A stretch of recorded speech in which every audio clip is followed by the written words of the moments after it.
Scott Simpson. Thank you, Mr. Speaker. That was one of that member's better speeches. In fact, all that was missing, it was his best. It might have been his best speech, because if he'd given speeches with as much vigour and passion and commitment when he was leader of the Labour Party, he wouldn't have needed to hold up the two dead fish. And we know where that led him.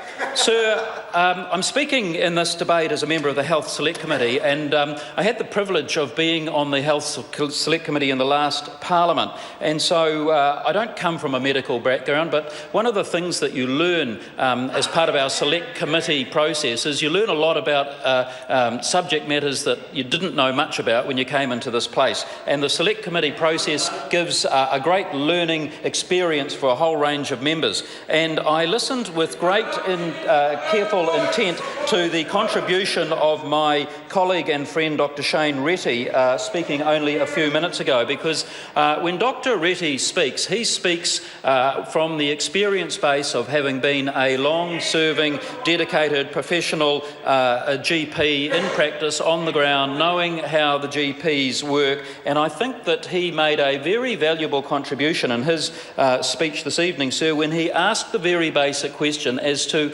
how do you actually define what is a doctor's visit?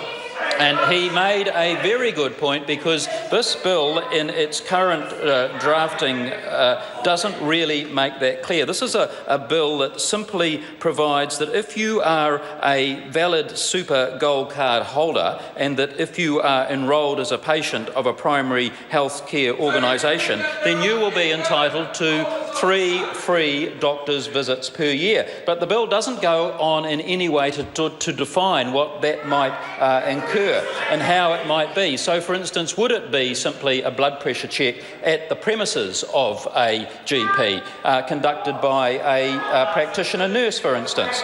And so I think those are good questions. Dr. Retty made, I think, a very good point that the bill, in terms of its drafting, is lazy, that it's a lazy piece of waffly legislation, and he talked about how he thought that some more care could have been given to the drafting of it to better target an approach like this. Now, sir, I'm not one who is cynical enough to believe that the member sponsoring and introducing this bill is doing it for purely political motives, that he's doing it simply as a grab for votes from those older senior New Zealanders who feel that they may have the need to go and see a GP. The stats are actually very compelling. Most older New Zealanders are not the ones who have difficulty going to a GP. In fact, the stats are very clear that they go very regularly to a GP and don't have a problem in that area. Sir, in the last Parliament, the Health Select Committee did a very good piece of work, and under the chairmanship of the then chair, Dr. Paul Hutchison, another medical practitioner of long-standing and high professional regard, the committee put together a very detailed report, and we did an inquiry, and the inquiry was called an inquiry into improving child health outcomes and preventing child abuse, with a focus from preconception to the age of 3 years. And why I refer to this, sir, is because the evidence that we gleaned as a result of that inquiry was absolutely overwhelmingly compelling in terms of, as a society and a nation, of where we spend our health dollar.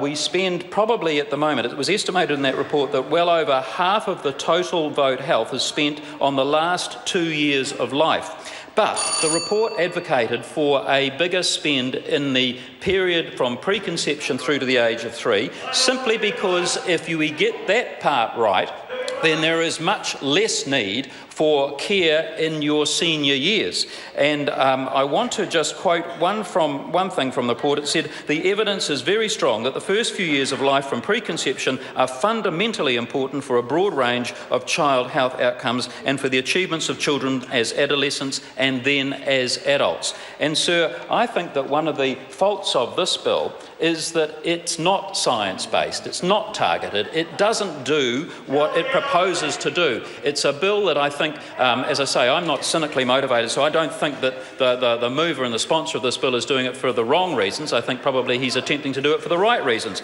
but it simply doesn't achieve what he sets out to do. And therefore, sir, I can't bring myself to support this bill. It needs a lot more work, it's a lazy bill, and I can't support it.